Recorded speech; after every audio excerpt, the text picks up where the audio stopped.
This video we're delving into the most recent iteration of the GTA 6 mapping project. Our focus centers on a comprehensive analysis of the map's latest updates, incorporating newly unveiled areas and event coordinates derived from leaked information. Additionally, we will explore fresh insights from the initial official trailer, including the revelation of an accessible plaza. A noteworthy aspect we'll be dissecting is the potential expansiveness of the map, hinted at by newfound highway evidence in the trailer.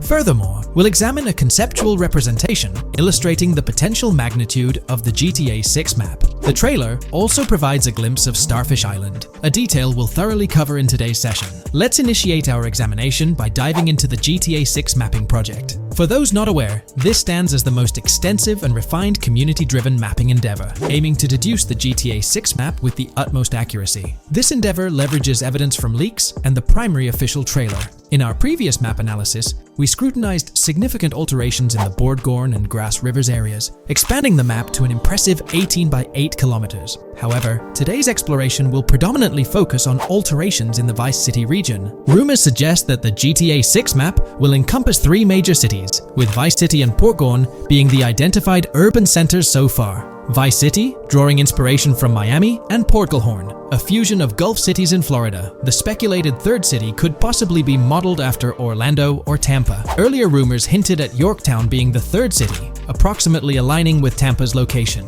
However, intriguingly, structures observed in leaked material from Portgorn were reminiscent of Panama City. Rockstar appears to amalgamate elements from distinct cities to craft a unique virtual landscape. Turning our attention specifically to Vice City, notable modifications are discernible in the Stockyard and Crosstown area. While these alterations may not be immediately apparent, a thorough comparison with the prior map iteration reveals notable changes in street layouts for improved connectivity. Building positions, including the relocation of the Jack of Hearts nightclub, featured in leaks and the trailer, signify significant shifts. Adjacent structures visible in the trailer's music video shoot scene have undergone subtle rearrangements. A noteworthy addition to the GTA 6 mapping project encompasses events gleaned from leaks, introducing a dynamic layer to our understanding of the evolving landscape. At present, we've pinpointed 4 events on the map, marked by light blue dots. These events include the missing persons poster at the liquor store, the big cat cage roof at Everyday Art Elephant, and the Everyday Art Sidewalk Creep, all clustered around the Crosstown SL Stockyard area. Meanwhile, there have been notable changes in the Vice River area,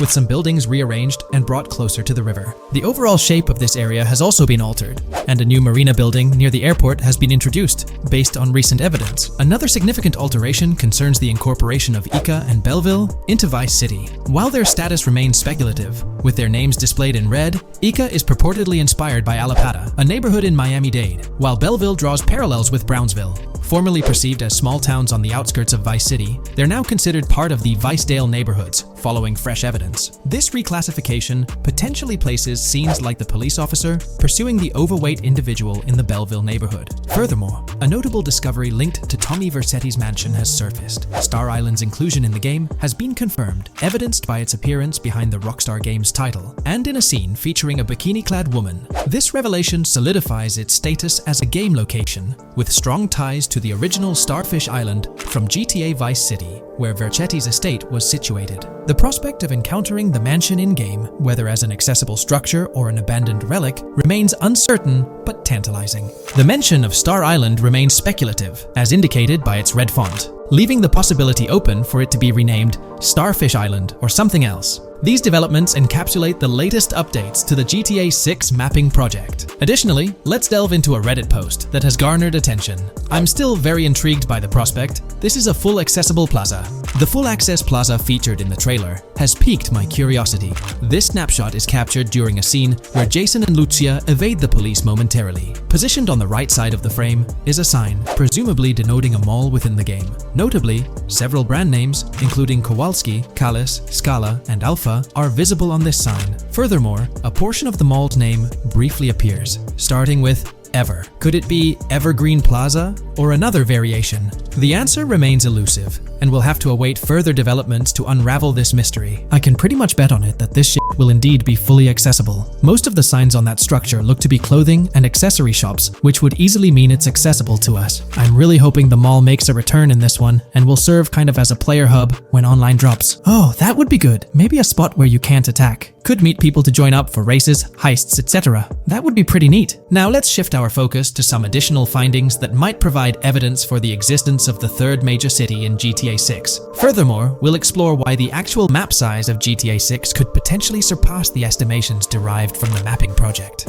Possible map length. Since we don't know what's in the northern part of the map, and we're not sure if it ends where the current mapping project suggests, I thought the map could look something like this. I get that a map like this might be 4 times bigger than GTA 5, so it could be a lot, but we can't be sure about Rockstar's plans. I also think so, because on the east coast of the current map, we have Vice City's predicted beach areas going almost to the very top. Kind of feels like the map shouldn't just end there. And if Port Gellhorn is based on Fort Myers, then maybe Tampa and Orlando could be there too. But with the current borders, there's not enough space even for a small town. Also, shaped like this, the map would resemble actual Florida more. What do you think? Now, here's something to ponder. If the map indeed resembles this depiction, it would be quite astonishing. It's intriguing how the leaks have remained silent about the northern portion of the map. I'm curious to hear your thoughts in the comments. How far north do you speculate the map extends? Do you reckon it's just slightly beyond what's revealed in the mapping project? Or could there be a substantial unseen territory? Shifting gears, let's delve into a significant discovery.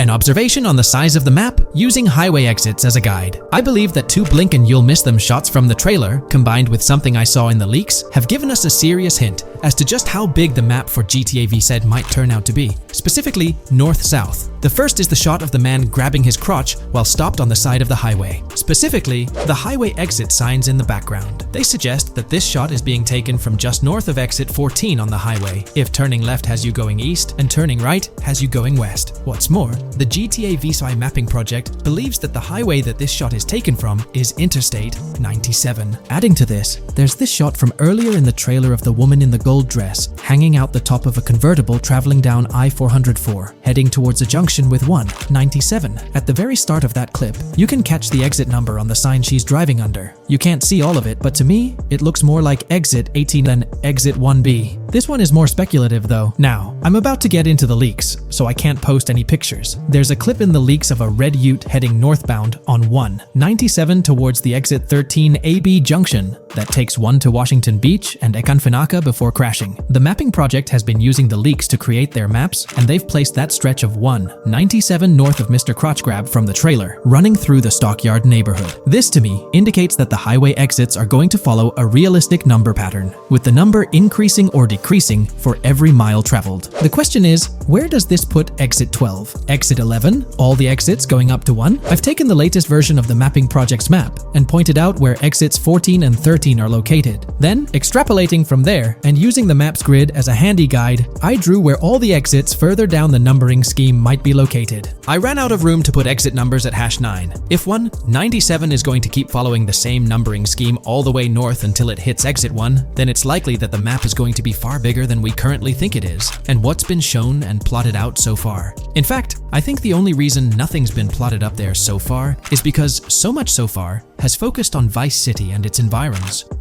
404.2 could wind up running just as far north, allowing for a few extra miles and exit numbers to accommodate it crossing the Everglades grass rivers before turning north, as I-75 in real life does. Bottom line, the map for this game is going to be enormous. There's been some chatter among you all about another potential scenario, the possibility of I-97 serving as a loop highway encircling the map's perimeter, similar to GTA 5. While this is a valid consideration, I've largely dismissed it due to a straightforward reason. As previously mentioned, I-44 boasts exit numbers and highway markers that suggest its considerable length, likely extending westward until it reaches the Gulf of Mexico before veering north, mimicking the real-life trajectory of I-75. If the map's northern boundary remains close to its current cutoff point, and I-97 extends west and south extensively, then it's plausible that I-44 would mirror this pattern in the opposite direction.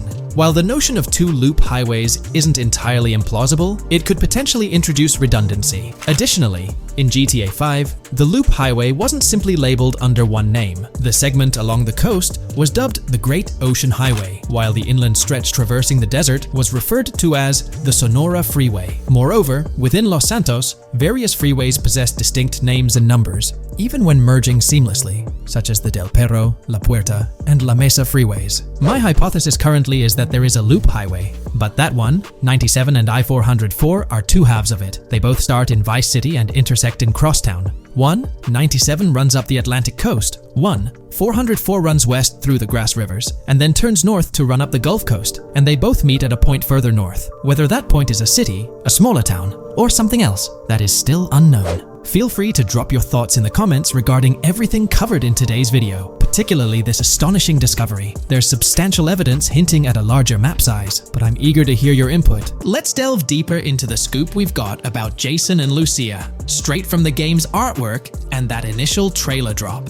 Seems like Rockstar's shining the spotlight a tad more on Lucia this time around. Not to downplay Jason's role, but Lucia's getting some special attention, you know? Alright, so the trailer kicks off with Lucia finding herself in what appears to be a detention center, or maybe some kind of confinement. She's sporting the classic inmate gear and hanging out with a few others. Now, it's a bit fuzzy whether it's an all girls club or a mixed bag. But here's the twist. It doesn't look like your hardcore, maximum security joint, more like a temporary pit stop. Then we see this scene with Stephanie, a counselor at the place. Stephanie's having a chat with Lucia, trying to untangle her situation. Stephanie asks why Lucia's landed there, and Lucia nonchalantly responds with something like, "Bad luck, I guess." It's got me thinking, maybe Lucia's in for something minor. You know, the wrong place, wrong time scenario, or maybe a string of small-time scrapes. By the way, I'm holding a monthly giveaway for a PlayStation 5. You just need to subscribe and you're entered. Now, back to the video. So, Lucia's starting off in a bit of a pickle, but I'm itching to see how the story unfolds, how she got caught up in this mess in the first place. Rockstar's got us all on the edge of our seats with this setup, and I can't wait to see what twists and turns are in store for these characters. Taking a closer peek at Lucia in this clip, she doesn't strike me as too old or hardcore, you know? Surprisingly, she's not all cuffed up or tightly restrained while having a chat with Stephanie, the counselor at this place. Stephanie's vibe doesn't scream in danger while talking to Lucia, so maybe her time in jail isn't as intense as we might think. So, Lucia's got a date with jail at some point. But yeah, she's not gonna be stuck in there forever, that's for sure. Let's shift gears to this artwork Rockstar's thrown at us. In that pic, Lucia's flaunting an ankle monitor. Now that's the kind of thing they slap on you when you're out but not really free. It's like they're keeping tabs on you, making sure you stick to a certain area, like your home turf or maybe a specific part of town as set by the powers that be. Now let's dive into some wild speculation on how this whole ankle monitor deal might mix things up in the gameplay. Imagine navigating the game with that kind of electronic ball and chain. It's gotta influence how Lucia moves around or what she can get into. Maybe it restricts her to certain zones or forces her to lay low in certain situations. The possibilities are buzzing around my head. It's like a marker that says she's out of the big house, but under some major watch. You see, when you've got one of those strapped on, it's like a 24/7 reminder that you're under strict scrutiny. It's like a digital leash telling you, hey, no funny business or else. Now think about how this could shake up the game's map dynamics. Rockstar might play a throwback card to the old GTA vibes, where you're restricted to certain parts of the map at the start. As you progress through the story, you gradually unlock more turf to roam. Picture Lucia, stuck in a zone until she can shake off that monitor, whether she manages to ditch it by some gutsy escape, or someone legally gives her the green light. Fast forward a bit, and we spot Jason and Lucia in a pretty dicey scene. Jason's in the driver's seat, Lucia's riding shotgun, and they're peeling away from what looks like a scene post-crime. A couple of cop cars are hot on their tail, lights flashing, and sirens blaring. Jason's got his hands tight on the wheel, sneakily glancing at the cops as they whiz past. Then, when they're out of sight, he shoots Lucia a glance that screams serious concern. It's crystal clear these two are linked somehow, tied together by that ankle monitor and whatever legal trouble they're entangled in. How's that for a curveball in the storyline? There's this air of suspense and questions lingering. What did they do? And how does it all connect back to Lucia's time in the slammer? The plot thickens, and I'm itching to see where this tangled web leads us. Let's zoom in on Lucia for a moment. You know, it's not giving off that classic jailbreak vibe. When you make a daring escape from the big house, you don't come out with an ankle monitor like you've been given a hall pass. Nah, it's more like you become public enemy number one, constantly dodging the long arm of the law. It's got echoes of that on-the-run feel from Red Dead Redemption 2, where you're always watching your back. Wonder if Rockstar's planning to revisit that kind of storyline here? But here's a thought that's been gnawing at me. What if Jason's got this noble quest to keep Lucia out of hot water? Could be, but there's this lingering sense that they've got some pressing reasons behind these actions. It's like they're in this situation either by design design or due to some pressing needs. Speaking of which, let's take a peek at the next scene in the sequence. You've got Lucia holding a bundle of cash that could make anyone's eyes widen, stacks of 20s and crisp hundreds. And what's she doing? Nonchalantly turning away from law enforcement? It's like we're getting a glimpse into the aftermath of a successful heist. And then there's this sight, both of them dressed up with bandanas and masks, keeping their identities under wraps as they bolt out of what seems to be a rundown corner store situated in the middle of nowhere. There's this air of confidence about them, but choosing a low-profile place like this hints at something. They're not doing this for kicks. No, it's like they're in dire need of funds. Now let's talk about Jason's wheels. It's not some flashy top-of-the-line ride like you'd expect from Michael DeSanta's swanky tailgater in GTA 5. Nope, Jason's driving an older model, something more modest. It gives off this vibe that they might not be swimming in cash. The whole picture seems to paint a story of urgency. Lucia's holding a stash of cash, they're hitting a low-key spot, and Jason's not cruising around in luxury. It's like they're pushed into a corner, perhaps strapped for cash, and pushed into some tough choices. There's definitely more to this tale than meets the eye. Let's dive into Jason and Lucia's ride. They're cruising around, making these slick turns and slides. It doesn't seem like they're trying to dodge cops. You can even hear Lucia kinda squeal. She's gripping the car's side in a way that screams thrill ride. Looks like they've got a pretty upbeat and tight relationship. They're heading towards a motel. And guess what? Surprise, surprise, they're more than just partners in crime. Yup, Jason and Lucia are romantically involved. Now, Rockstar's not laying it all out for us, but you can pretty much read between the lines. Now, let's dissect this trust business. Feels like Rockstar's planting seeds for the storyline's ending. Trust can either be kept intact or shattered, right? It's like a pivotal point in a tale of two partners in crime. Maybe they'll face a dilemma where they have to choose between both making it out alive or going for a massive score, but someone doesn't make it to the finish line. Trust seems to be the crux of it all. And here's the kicker, the final scene. They kick open the door of this corner store, all confident, guns out, ready to hit the jackpot. The story concludes on that note. Now, let's switch lanes and talk about the trailer's song choice, Tom Petty's Love Is a Long Road. Interestingly, there's a tweet from Tom Petty's account expressing gratitude for having their song featured in GTA 6's first trailer. The song itself talks about the struggles of maintaining a relationship, how it's not a smooth ride, but worth the effort. So, GTA 6 might just be more than a crime tale. It's shaping up to be a love and trust story. I think Rockstar's aiming for their twist on a Bonnie and Clyde vibe with Jason and Lucia. That's pretty much all the scoop we got about them in the Grand Theft Auto 6 trailer. They didn't spill much, but we kinda got a glimpse into their journey, the hurdles they face, and this theme of trust that seems to run deep in their story. There's this one scene where it looks like they're gaining some traction in their journey. Jason's driving, Lucia's standing up in the passenger seat, and some paparazzi or somebody's snapping their pics. Seems like they've leveled up from their clothes to the car they're driving. So, at some point in the story, they might hit some highs. But knowing how these stories go, it could all come crashing down by the end. So, that's pretty much the lowdown on Jason and Lucia, our main characters in GTA 6. Can't wait to dig into their stories more. What do you folks reckon the GTA 6 plot's gonna be like? Which character are you stoked to play? Drop your thoughts in the comments below. And hey, if you like this video, a thumbs up would be cool. Hit that subscribe button if you're new here and want to stay updated on all things GTA 6. Don't forget to ring that notification bell too. The release of the GTA 6 trailer in 2023 has sent shockwaves of excitement across the gaming community. The anticipation and buzz surrounding this highly anticipated title have reached an all-time high. Fans worldwide are feverishly dissecting every frame, theorizing about the game's setting, characters, and innovative features. The hype is palpable as gamers eagerly await the next chapter in the beloved GTA series, poised to redefine open-world gaming once again. Is there a chance we'll see a remaster, or even just a port of GTA 4 hit the shelves this year? It's quite likely, though I'm leaning towards it being more of a port. But let's dive into the details. Back in July 2022, Tezfuns2 made it known on Twitter that as per a reliable source with clear accuracy on Rockstar plans, remasters of GTA 4 and RDR1 were on the table a few years ago, but Rockstar chose not to proceed with the projects in mind. The poor reception of the Trilogy Definitive Edition might be a reason behind that decision. After that post surfaced, the topic went quiet for quite a few months, over a year in fact. Then, out of the blue last year, Rockstar Games dropped the bombshell and revealed a fresh project in the Red Dead Redemption universe. Although there hasn't been an official announcement regarding the GTA 4 remaster, there are indications pointing towards the existence of such a project, with a potential release date as early as March 2024. Take-Two, the parent company of Rockstar Games, had previously hinted at having 2 re-releases in the pipeline, set to launch by that specific month.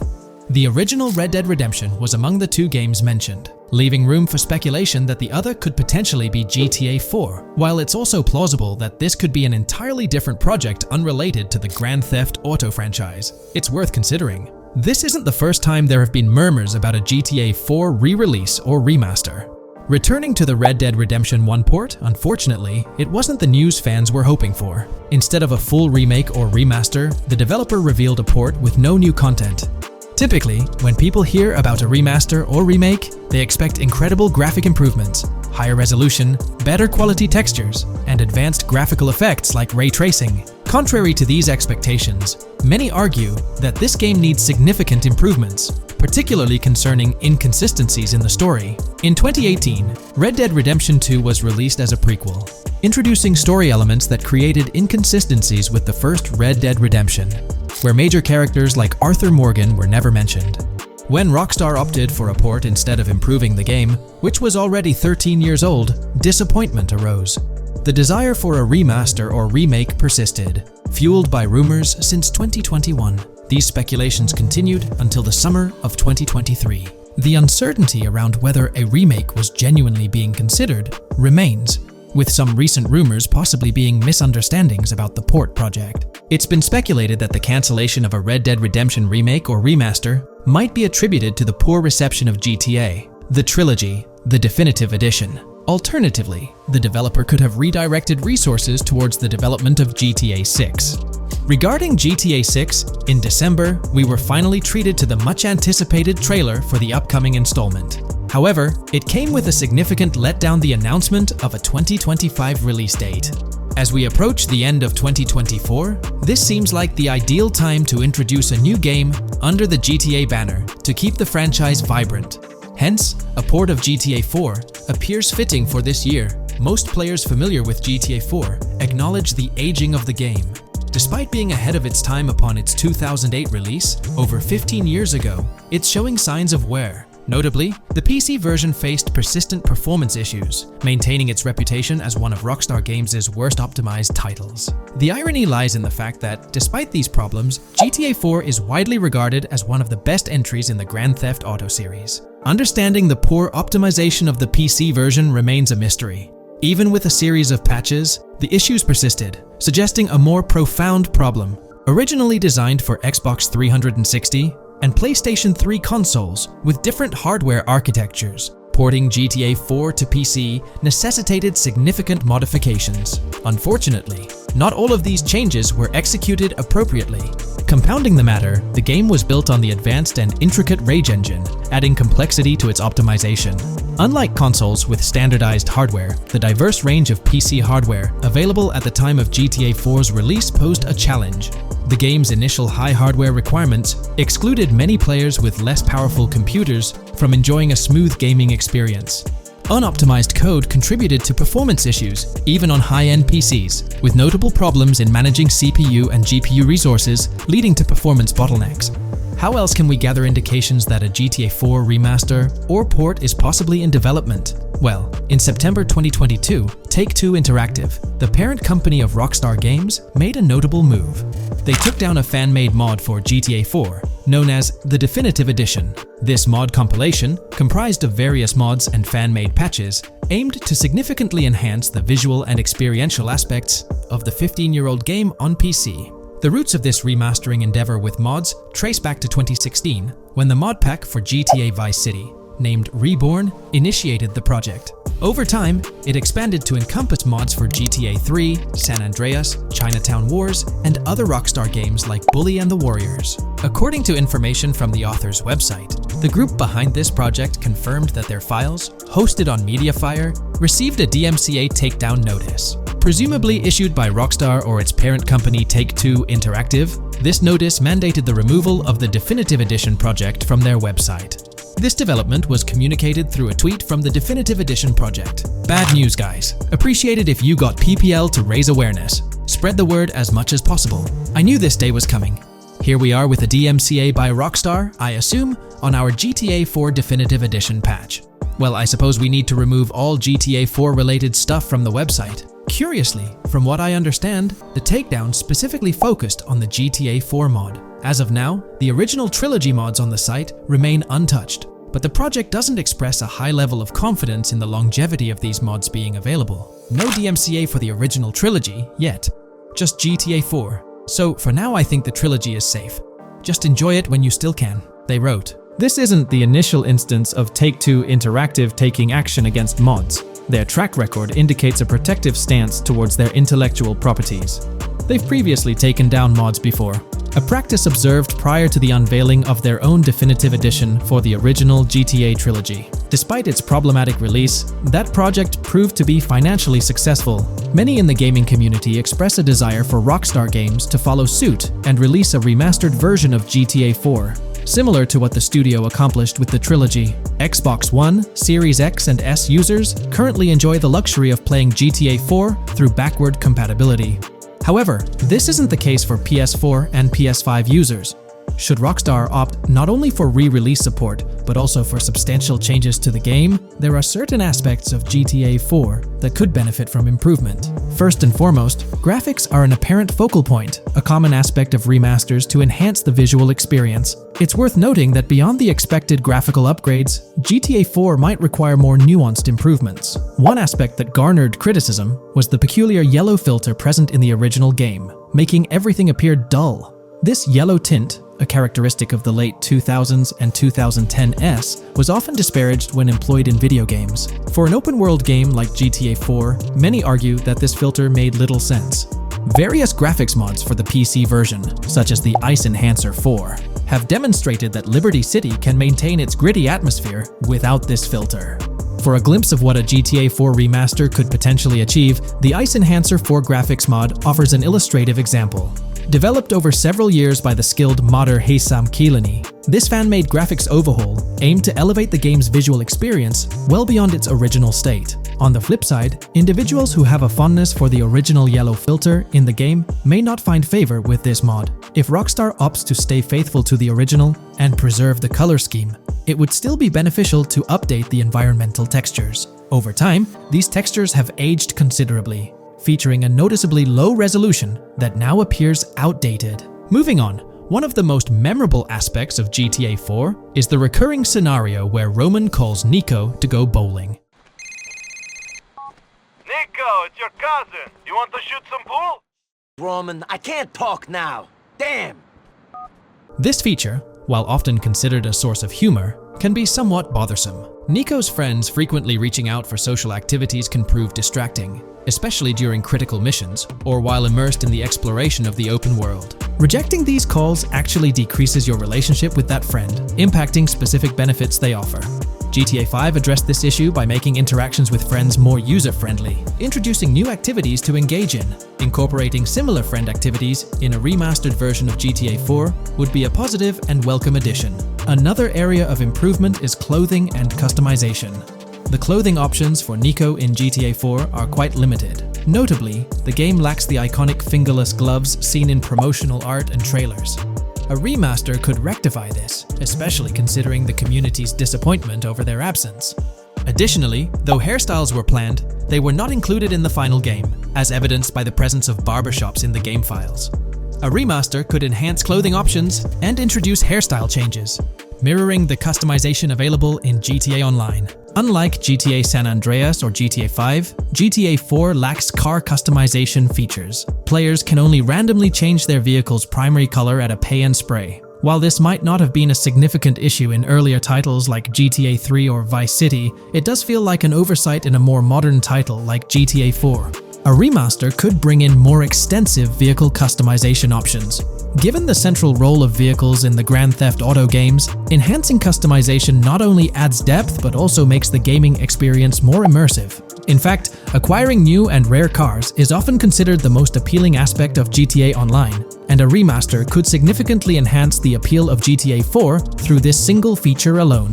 While Rockstar Games has been dedicating their efforts to newer projects, it's intriguing to observe that GTA 4 hasn't been entirely neglected by them. Surprisingly, the game has received updates, albeit sporadically, even years after its initial release in 2008. A notable recent update, released in 2023, caught many fans off guard. This update primarily focused on security, aiming to safeguard the game's source code from potential leaks. It's interesting to reflect on the context surrounding this security update. Since Rockstar Games removed the multiplayer aspects of the GTA 4 Complete Edition on Steam and their launcher in March 2020, the need for such security measures raises questions. Without active official multiplayer components, this move appears to be a proactive response to a prior security breach. In that incident, a hacker infiltrated Rockstar's security system, leaking pre-alpha version footage of the highly anticipated GTA 6. While Rockstar's immediate focus is on bringing GTA 6 to fruition, the possibility of a GTA 4 remaster isn't entirely dismissed. There's a genuine belief that something related to GTA 4 is in the works this year. If not, the prospect remains open for the future, potentially after the release of GTA 6.